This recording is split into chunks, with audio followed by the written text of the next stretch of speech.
ನಮಸ್ಕಾರ ವೀಕ್ಷಕರೇ. ಈ ಮೇಲ್ದರ್ಜೆಯಿಂದ ಯಾರಿಗೆ ಮೇಲು ಎನ್ನುವ ಈ ವಿಶೇಷ ವರದಿಗೆ ಸ್ವಾಗತ. ನಾನು ಕೃಷ್ಣಮೂರ್ತಿ. ಗರುಡ ಟಿವಿಯ ವಿಶೇಷ ವರದಿ ಇದು.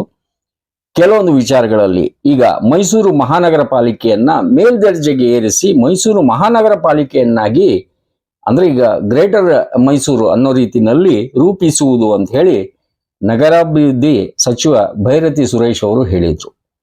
ಬೃಹತ್ ಮೈಸೂರು ಮಹಾನಗರ ಪಾಲಿಕೆ ಗಡಿಯನ್ನ ಗುರುತಿಸಿ 2018ರ ಈ ವಾರ್ಡ್ ಪುನರ್ವಿಂಗಡಣೆ ಅಂದ್ರೆ ಈಗ ಡಿಲಿಮಿಟೇಷನ್ ಇಲ್ಲಿ ಅದನ್ನ ಕನ್ಸಿಡರೇಷನ್ ಗೆ ತಗೊಂಡು ಹಾಲಿ ಮೈಸೂರು ಸರಹದ್ದಿಗೆ ಹೊಂದಿಕೊಂಡಂತೆ ಇರುವ ನಗರಸಭೆ, ಪಟ್ಟಣ ಪಂಚಾಯಿತಿ, ಗ್ರಾಮ ಪಂಚಾಯಿತಿ ವಿಲೀನಪಡಿಸಿಕೊಂಡು ಯೋಜನಾಬದ್ಧ ಬೆಳವಣಿಗೆ ಉದ್ದೇಶಿಸಲಾಗಿದೆ.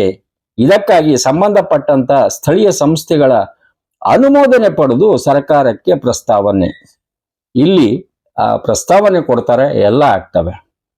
ಹೇಳ್ತಾರಲ್ಲ, AC ರೂಮ್ನಲ್ಲಿ ಈ DC ಕರೆಂಟಿನ ಅನುಭವ ಕಡಿಮೆ, ಎಲ್ಲೋ ಒಂದ್ ಕಡೆ ನಿರ್ಧಾರ ಆಗ್ತವೆ. ಇಲ್ಲಿ ನಮ್ಮಲ್ಲಿ ಇಂಪ್ಲಿಮೆಂಟೇಷನ್ ಅಲ್ಲಿ ಎಡುವುದು.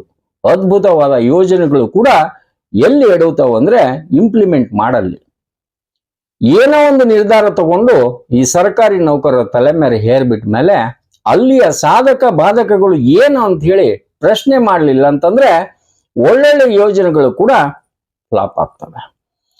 ಇಲ್ಲಿ ಹಿಂದಿನ ಪಂಚಾಯಿತಿ, ಗ್ರಾಮ ಪಂಚಾಯಿತಿಯಿಂದ ಈ ಅಪ್ಗ್ರೇಡ್ ಮೇಲ್ದರ್ಜೆಗೆ ಆಗಿ ಅಂದ್ರೆ ಅಪ್ಗ್ರೇಡ್ ಆಗ್ಬೇಕಂದ್ರೆ ಎಲ್ಲ ಬದಲಾವಣೆ ಆಗ್ಬೇಕು. ಈಗ ನೀವು ಆದ್ರೂ ಕೂಡ ಅಪ್ ಟು ಡೇಟ್ ಅಂತ ಹೇಳಿ ಕೆಲವೊಂದು ಆ್ಯಪ್ಗಳು ಇರ್ತವೆ, ಅಪ್ಗ್ರೇಡ್ ಮಾಡ್ತಾ ಇರಿ ಅನ್ನೋ ಅರ್ಥದಲ್ಲಿ. 2020ರ ನಂತರ ಪಟ್ಟಣ ಪಂಚಾಯಿತಿ, ಪುರಸಭೆ, ನಗರಸಭೆ ಆಗಿ ಹಿಂದೆ ಈ ಗ್ರಾಮದ ಸ್ವತ್ತುಗಳಿಗೆ 100ರಿಂದ 500 ರೂಪಾಯಿ ಕಂದಾಯ ನಿಗದಿಯಾಗಿತ್ತು. ಕೆಲವೊಬ್ರು ಹೇಳ್ತಾರಲ್ಲ ಸಮಸ್ಯೆಗಳು ಏನು ಅನ್ನೋದಕ್ಕೆ ಗರುಡ ನಿಮಗೆ ಎಕ್ಸ್ಪ್ಲೇನ್ ಮಾಡ್ತದೆ.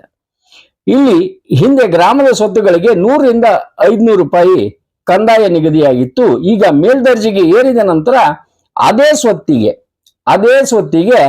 2000ದಿಂದ 5000 ಈಗ ತೆಗೆದುಕೊಳ್ತಿದ್ರು. ಅಂದ್ರೆ ತೆಗೆದುಕೊಳ್ಳಬೇಕು ಅನ್ನೋ ಅರ್ಥದಲ್ಲಿ ಸೆಲ್ಫ್ ಅಸೆಸ್ಮೆಂಟ್ ವ್ಯಾಲ್ಯೂ ಏನಿದೆಲ್ಲ ಹೆಚ್ಚಾದ ಕಾರಣ ಸಾರ್ವಜನಿಕರಿಗೆ ಹೊರೆ ಆಗ್ತಾ ಇದೆ. ಅಂದ್ರೆ ಈ ಮೇಲ್ದರ್ಜೆಯಿಂದ ಯಾರಿಗೆ ಮೇಲು ಅಂತ ಹೇಳಿ ನಾ ಏನ್ ಟೈಟಲ್ ಕೊಟ್ಟಿದ್ದೀನಲ್ಲ, ಕಾರಣ ಇಷ್ಟೇ. ಮೇಲ್ದರ್ಜೆಗೆ ಏರಿರುವ ಪಟ್ಟಣ ಪಂಚಾಯಿತಿ, ತಾಲೂಕ್ ಪಂಚಾಯಿತಿ, ಪುರಸಭೆ, ನಗರಸಭೆ 5 ವರ್ಷ ಕಳೆದರೂ ಈ ತನಕ ಯಾವುದೇ ಅಭಿವೃದ್ಧಿ ಕಾರ್ಯಗಳು ಆಗಿಲ್ಲ. ಎಲ್ಲಿದೆ ಅಂತ ಕೇಳ್ಬೇಕು. ಪ್ರಾಕ್ಟಿಕಲ್ ನೀವು ಯೋಚನೆ ಮಾಡಿ. ಯಾಕಂದ್ರೆ ನಾನು ಹೇಳಿ ಅಂತಲ್ಲ, ನೀವೇ ಪ್ರಶ್ನೆಗಳನ್ನ ಜಾಸ್ತಿ ಕೇಳ್ತಾ ಹೋಗಿ. ಯಾಕಂದ್ರೆ ಒಂದು ಕುರಿ ಬ್ಯಾ ಅಂದ್ರೆ ಎಲ್ಲ ಕುರಿ ಬ್ಯಾ ಅನ್ಬಾರ್ದು, ಅದಕ್ಕೆ ಹೇಳ್ತಿದ್ದೀನಿ. ಈಗ ಈಗೇನು ಸದರಿ ಮೇಲ್ದರ್ಜೆಯಲ್ಲಿ ಇರುವ ವ್ಯಾಪ್ತಿಯಲ್ಲಿ ಹೆಚ್ಚು ಕಮ್ಮಿ ಅವಿದ್ಯಾವಂತರು, ಅನ್ಎಜುಕೇಟೆಡ್ ಇದ್ದಾರೆ, ಕಡುಬಡವರು ಇದ್ದಾರೆ, ಹಾಗೆ ಮಧ್ಯಮ ವರ್ಗದವರು. ಹೇಳ್ತಾರಲ್ಲ, ಆ ಕಡೆನೂ ಇಲ್ಲ ಈ ಕಡೆನೂ ಇಲ್ಲ. ಯಾಕಂದ್ರೆ ಈಗ ತೀರಾ ಬಡವರು ಬದುಕ್ತಾರ, ತೀರಾ ಶ್ರೀಮಂತರು ಅವರಿಗೆ ಹಣದ ಅವಶ್ಯಕತೆ ಜಾಸ್ತಿ ಇರೋದಿಲ್ಲ. ಮಧ್ಯಮ ವರ್ಗದವರು ತ್ರಿಶಂಕುಗಳು. ಇಲ್ಲಿ ಸಮಸ್ಯೆ ಮಧ್ಯಮ ವರ್ಗದವರು ಜಾಸ್ತಿ ಇದ್ದು ಈ ವ್ಯಾಪ್ತಿಗೆ ಜನರಿಗೆ ತಾಲೂಕ್ ಪಂಚಾಯಿತಿ, ಪಟ್ಟಣ ಪಂಚಾಯಿತಿ, ನಗರಸಭೆ, ಪುರಸಭೆ ಇದರ ಅರಿವು ಇರುವುದಿಲ್ಲ. ಏನು ಸಾಧಕ ಬಾಧಕಗಳನ್ನು ಅದಕ್ಕೆ ಹೇಳ್ತೇನೆ. ಬದಲಿಗೆ ತಮ್ಮ ಕೆಲಸದ ನಿಮಿತ್ತ ಕಚೇರಿಗೆ ಭೇಟಿ ನೀಡಿದಾಗ ಮೇಲ್ದರ್ಜೆಗೆ ಏರಿದ ದಾಖಲೆ ಬದಲಾವಣೆ ಮಾಡೋದು ಅನಿವಾರ್ಯ. ಹೇಳ್ತಾರಲ್ಲ, ಅಪ್ಗ್ರೇಡ್ ಆಗ್ಲೇಬೇಕು ಅಂತ ಹೇಳ್ತಾರೆ. ಸಾಫ್ಟ್ವೇರ್ ಚೇಂಜ್ ಆಗ್ತದೆ, ಸಾಫ್ಟ್ವೇರ್. ಹಂಗೆ ಮೇಲ್ದರ್ಜೆಗೆ ಏರಿದಾಗ ಕೆಲವೊಂದು ಆಯಾಮಗಳಲ್ಲಿ ಇವರು ಕೂಡ ಮೇಲ್ದರ್ಜೆಗೆ ಹೋಗ್ಬೇಕು. ಇಲ್ಲಿ ಏನಾಗ್ಬಿಟ್ಟಿದೆ, ಮೇಲ್ದರ್ಜೆ ಅಂತ ಮೇಲಕ್ಕೆ ಹೋಗ್ಬಿಡ್ತಿದ್ದಾರೆ ಜನ. ಯಾಕಂದ್ರೆ ಆ ಹೊಡೆತನೆ ಹಂಗೆ ಆಗಿದೆ. ಈ 3D ಎಫೆಕ್ಟ್ ಏನಿದೆ ಅಲ್ಲ, ಅನಿವಾರ್ಯ. ಅಂದ್ರೆ ಏರ್ತಾ ಹೋಗೋದು. ಇಲ್ಲಿ ಸರ್ಕಾರಕ್ಕೆ ಲಾಭ, ಜನರಿಗೆ ಹೊರೆ ಆಗ್ತಾ ಇದೆ 100%. ಇದ್ರ ಬಗ್ಗೆ ಸರ್ಕಾರ ಕೂಡ ಗಮನ ಹರಿಸ್ಬೇಕು. ಇದು ಪಟ್ಟಣ ಪಂಚಾಯಿತಿ, ತಾಲೂಕ್ ಪಂಚಾಯಿತಿ ಅನಿವಾರ್ಯತೆ ಅಂತಿರೋ ಏನು ಅಂತಿರೋ ಗೊತ್ತಿಲ್ಲ. ಇಲ್ಲಿ 2020ರಿಂದ ಮೇಲ್ದರ್ಜೆಗೆ ಈ ಪಟ್ಟಣ ಪಂಚಾಯಿತಿ, ನಗರಸಭೆ, ಪುರಸಭೆ ಈಗ ಏರಿದ ನಂತರ ಸಾರ್ವಜನಿಕರಿಗೆ ನೀಡಬೇಕಾದ ಅಂದ್ರೆ ನೀವೇನೋ ಅಪ್ಗ್ರೇಡ್ ಮಾಡ್ಕೊಂತೀರಿ, ನೀವು ವಾಪಸ್ ಏನ್ ಕೊಡ್ತೀರಿ ನಾಗರಿಕರಿಗೆ, ಸಾರ್ವಜನಿಕರಿಗೆ ನೀಡಬೇಕಾದ ಮೂಲಭೂತ ಸೌಕರ್ಯ ಅಂದ್ರೆ ಇಲ್ಲಿ ಅನುಕೂಲಗಳು ಏನಂತಂದ್ರೆ ಆ ಪರಿಸರ, ನೀರು, UGD ಅಂಡರ್ಗ್ರೌಂಡ್ ಡ್ರೈನೇಜ್, ಹಾಗೆ ಬೀದಿ ದೀಪ, ಪಾರ್ಕ್, ಉತ್ತಮ ರಸ್ತೆ ಈ ತನಕ ನೀಡಿದೆಯಾ ಯೋಚನೆ ಮಾಡಿ. ಯಾಕಂದ್ರೆ ನೀವು ನೋಡ್ತಾ ಇದ್ರಿ, ನೀಡಿಲ್ಲ. ಇದು ದೌರ್ಭಾಗ್ಯ. ನೀವು ಹೋಗ್ತಾ ಬೈಕೊಂತ ಹೋಗ್ತೀರಿ, ಯಾರಾದ್ರೂ ಮಿನಿಸ್ಟರ್ ಬಂದ್ರೆ ಅಲ್ಲಿ ಒಂದಿಷ್ಟು ಪ್ಯಾಚಪ್ ಮಾಡ್ತಾರೆ, ಅವ್ರಿಗೆ ಗೊತ್ತಾಗೋದಿಲ್ಲ ಅಲ್ಲಿ ತಗ್ಗಿತ್ತು ಮಿಟ್ಟಿತ್ತು. ಹಾಗೆ ಅವರ ಕಾರಿನ ಶಾಕ್ ಅಬ್ಸರ್ವ್ ಬಹಳ ತುಂಬಾ ಚೆನ್ನಾಗಿರ್ತಾವೆ, ಹಿಂಗಾಗಿ ಏನು ಗೊತ್ತಾಗೋದಿಲ್ಲ. ಸುಯಿ ಸುಯಿ ಸುಯಿ ಅಂತ ಹೋಗ್ಬಿಡ್ತದೆ, ಅಷ್ಟು ಏನು ಗೊತ್ತಾಗೋದಿಲ್ಲ ರಸ್ತೆ ಹೇಗಿದೆ ಅಂತ ಹೇಳಿ. ಈಗ ಗ್ರೇಟರ್ ಮೈಸೂರು ಪದಕ್ಕೆ ಒಂದು ಪ್ರಶ್ನೆಯನ್ನ ನಾನು ಕೇಳ್ತಾ ಇದ್ದೀನಿ. ತಳಪಾಯ ಸರಿ ಇದ್ರೆ, ಅಡಿಪಾಯ ಸರಿ ಇದ್ರೆ ಮುಂದೆ ಎಲ್ಲ ಸರಿ ಇರ್ತದೆ. ಇಲ್ಲಾಂದ್ರೆ ಇಲ್ಲಿ ಜನರ ತಲೆ ಕ್ರಾಕ್ ಆಗ್ತದೆ, ಕಟ್ಟಿದ ಮನೆ ಕ್ರಾಕ್ ಆಗ್ತದೆ. ವೀಕ್ಷಕರೇ, ಈ ಮುಂಚೆ ಮಾರ್ಚ್ನಲ್ಲಿ ಈ ಚಾಮುಂಡೇಶ್ವರಿ ಶಾಸಕರಾದ GT ದೇವೇಗೌಡರು ಗ್ರೇಟರ್ ಮೈಸೂರು ಸಿಟಿ ಕಾರ್ಪೊರೇಷನ್ ಅಥವಾ ಬೃಹತ್ ಮೈಸೂರು ಮಹಾನಗರ ಪಾಲಿಕೆ ರಚಿಸುವುದು ಹಾಗೂ ಮೈಸೂರಿನ ಹೊರವಲಯದಲ್ಲಿ ಅಂದ್ರೆ ಔಟ್ಸ್ಕರ್ಟ್ಸ್ ನಲ್ಲಿ ಏನಿರ್ತಾವಲ್ಲ ಪಟ್ಟಣ ಪಂಚಾಯಿತಿ ವ್ಯಾಪ್ತಿಗೆ ಬರುವ ಎಲ್ಲ ವಸತಿ ಪ್ರದೇಶ ಅದರ ವ್ಯಾಪ್ತಿಗೆ ತರುವುದು ಒಂದು ಪ್ರಮುಖ ಆದ್ಯತೆ ಅಂತ ಹೇಳಿದ್ರು. ಸಂತೋಷ. ಇಲ್ಲಿ ಏನಾಗಿದೆ, ಮೂಢ ಅನುಮೋದಿತ ಬಡಾವಣೆ, ಮೂಢ ಅಭಿವೃದ್ಧಿ ಪಡಿಸಿದ ಅಂದ್ರೆ 900 ಹೆಚ್ಚು ಬಡಾವಣೆಗಳು ಈ ಕ್ಷೇತ್ರದಲ್ಲಿವೆ. ಅವರೇ ಹೇಳ್ಕೊಂಡಿದ್ರು ದೇವೇಗೌಡರು, GT ದೇವೇಗೌಡರು. ಈಗ ಈ ಪ್ರದೇಶ ಅಭಿವೃದ್ಧಿ ಪಡಿಸುವ ಕಾರ್ಯ ಪಟ್ಟಣ ಪಂಚಾಯಿತಿ ಮೇಲೆ ಬಿದ್ದಿದೆ. ಆದ್ರೆ ಸಂಸ್ಥೆಗಳಿಗೆ ಕಾಮಗಾರಿ ಕೈಗೊಳ್ಳಲು ಡಬ್ಬು లేదు, ಆರ್ಥಿಕ ನೆರವು ಇದೆಯಾ, ಅಲ್ಲಿ ಕೊರತೆ ಇದೆ. ಹಾಗೆ ಈ UGD ಅಂಡರ್ಗ್ರೌಂಡ್ ಏನಿದೆಲ್ಲ ಡ್ರೈನೇಜ್, ಇಲ್ಲಿ ಸಮಸ್ಯೆ ಇದೆ. ನಿಮಗೆ ಗೊತ್ತಿರಲಿ, ಈಗ ಚಾಮುಂಡೇಶ್ವರಿ ವಿಧಾನಸಭಾ ಕ್ಷೇತ್ರಕ್ಕೆ ವಿಶಾಲವಾದ ಪ್ರದೇಶ ಅಲ್ಲಿ ಇದೆ, ನಿಮ್ಗೆ ಗೊತ್ತಿದೆ. ಅದರಲ್ಲಿ ಈ ಪಾಲಿಕೆ ವಾರ್ಡುಗಳು ಹಾಗೆ 700 to 800 ವಸತಿ ಪ್ರದೇಶ, ಅಂದ್ರೆ ಅಲ್ಲಿ ಹೆಚ್ಚು ಕಮ್ಮಿ ಜಾಸ್ತಿ ವೈಡ್ ರೇಂಜ್ ಇರೋದಂತೆ ವಸತಿ ಪ್ರದೇಶಗಳಿವೆ ಅಂತ ಅವ್ರು ಹೇಳ್ತಾರೆ. ಇಲ್ಲಿ ಪಟ್ಟಣ ಪಂಚಾಯಿತಿ ಒಂದು ರಮ್ನಳ್ಳಿ, ಕಡ್ಕೊಳ, ಹೂಟಗಳ್ಳಿ, ಶ್ರೀರಾಮ್ಪುರ, ಈಗ ನಿಮ್ಗೆ ವಿಸ್ತಾರವಾಗಿ ಓದ್ತೀನಿ. ಪಟ್ಟಣ ಪಂಚಾಯಿತಿ ಹೂಟಗಳ್ಳಿನ ಈ ಕಡೆ ನಗರಸಭೆ ಆಗ್ತದೆ, ಪಟ್ಟಣ ಪಂಚಾಯಿತಿ ಆಗ್ತದೆ. ಹೂಟಗಳ್ಳಿ ನಗರಸಭೆಗೆ ಹೂಟಗಳ್ಳಿ, ಕೂರ್ಗಳ್ಳಿ, ಹೆಬ್ಬಾಳು, ಹಿನ್ಕಲ್, ಬೆಳವಾಡಿ ಒಂದು. ಬೋಗಾದಿ ಪಟ್ಟಣ ಪಂಚಾಯಿತಿಗೆ ಬೋಗಾದಿ, ಮಡ್ಡಿಕ್ಯಾತನಹಳ್ಳಿ, ಜಟ್ಟಿಹುಂಡಿ, ಕೇರ್ಗಳ್ಳಿ, ಬಸವನಹಳ್ಳಿ, ಮದಗಳ್ಳಿ, ಕೆಹೆಮ್ಮನಹಳ್ಳಿ, ಕೆಮ್ಮಣ್ಣಪುರ. ಶ್ರೀರಾಮ್ಪುರ ಪಟ್ಟಣ ಪಂಚಾಯಿತಿ ಇದೆಲ್ಲ, ಇಲ್ಲಿ ಶ್ರೀರಾಮ್ಪುರ, ಲಿಂಗಾಬುದಿಪಾಳ್ಯ, ಗುರೂರು, ಕುಪ್ಪಲೂರು, ಕಳಲವಾಡಿ, ಚೌಡಳ್ಳಿ, ಈ ಕೋಟೆಹುಂಡಿ ಅಂತ ಹೇಳ್ತಾರೆ. ಇಲ್ಲಿ ಕಡಕೋಳ ಪಟ್ಟಣ ಪಂಚಾಯಿತಿ, ಇಲ್ಲಿ ಗುರಮಾದನಹಳ್ಳಿ, ಬಂಡಿಪಾಳ್ಯ, ಹೊಸಹುಂಡಿ, ಮರ್ಷೆ, ಮದರಗಳ್ಳಿ, ಮಂಡಕಳ್ಳಿ, ಸರ್ಕಾರಿ ಉತ್ತನಹಳ್ಳಿ.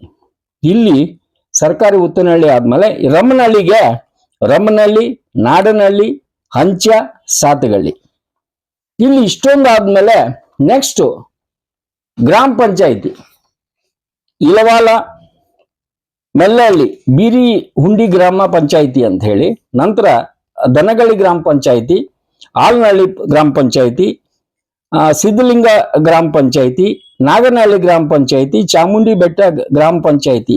ಇಲ್ಲಿ ಪ್ರತಿಯೊಂದಕ್ಕೂ ಇಲವಾಲ ಬರ್ತದೆ. ಇಲವಾಲ ಗ್ರಾಮದಲ್ಲಿ ಇಲವಾಲ, ಕರ್ನಹಳ್ಳಿ, ಮೈದನಹಳ್ಳಿ, ಮೇಘಲಾಪುರ.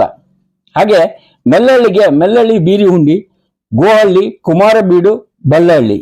ನಂತರ ದನಗಳ್ಳಿಗೆ ದನಗಳ್ಳಿ, ಎಡಹಳ್ಳಿ, ಕೆಂಚಲಗೂಡು, ಹಾಲಾಳು. ಆಲ್ನಹಳ್ಳಿ ಗ್ರಾಮ ಪಂಚಾಯಿತಿ, ಲಲಿತಾದ್ರಿಪುರ, ಆಲ್ನಹಳ್ಳಿ, ಇವು 2 ಬರ್ತದೆ. ಹಾಗೆ ಸಿದ್ಲಿಂಗ್ಪುರ ಗ್ರಾಮ ಪಂಚಾಯಿತಿ, ಸಿದ್ಲಿಂಗ್ಪುರ, ಬೆಲವತ್ತ, ಕೆಸರೆ, ಮೆಟಗಳ್ಳಿ.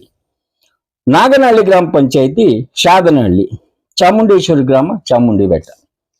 ಇಲ್ಲಿ ಇಷ್ಟೆಲ್ಲ ಆದ್ಮೇಲೆ ಒಂದು ಅಭಿವೃದ್ಧಿ ಪಡಿಸ್ಬೇಕಂತ ಇಷ್ಟೆಲ್ಲ ಡೀಟೇಲ್ಸ್ ಒಟ್ಟಿಗೆ ನಾನು ಹೇಳೋದು ನೀಲ ನಕಾಶೆ, ನೀಲ ಆಕಾಶ ಅಂತಾರಲ್ಲ ಹಂಗೆ ಬ್ಲೂ ಪ್ರಿಂಟ್, ಎಲ್ಲಿ ಹೆಂಗೆ ಏನು ಕೆಲವೊಂದು ಪ್ರಶ್ನೆಗಳನ್ನ ನಿಮಗೆ ಬಿಡುತ್ತೇನೆ. ಹಾಗೆ ಈ ಎಸ್ಟಿಮೇಷನ್ ಫಾರ್ ಡೆವಲಪ್ಮೆಂಟ್ ಇದ್ರ ಬಗ್ಗೆ ಚರ್ಚೆಗಳಾಗಬೇಕು, ಗೊತ್ತಾಗಬೇಕು. ಹಂಗೆ ಈಗ ನೀವು ಸರ್ಕಾರ ಹಕ್ಕಿನಿಂದ ಜನರನ್ನ ನೀವು ಎಲ್ಲ ಕೇಳ್ತಾ ಇದ್ದೀರಿ, ಈ ರೀತಿ ಮಾಡಬೇಕು ಅಂದಾಗ ನೀವು ಬಾಂಡ್ ನೀಡ್ತೀರಾ ಸರ್ಕಾರದವರೇ ಅಂತ ನಾವು ಕೇಳೋದು.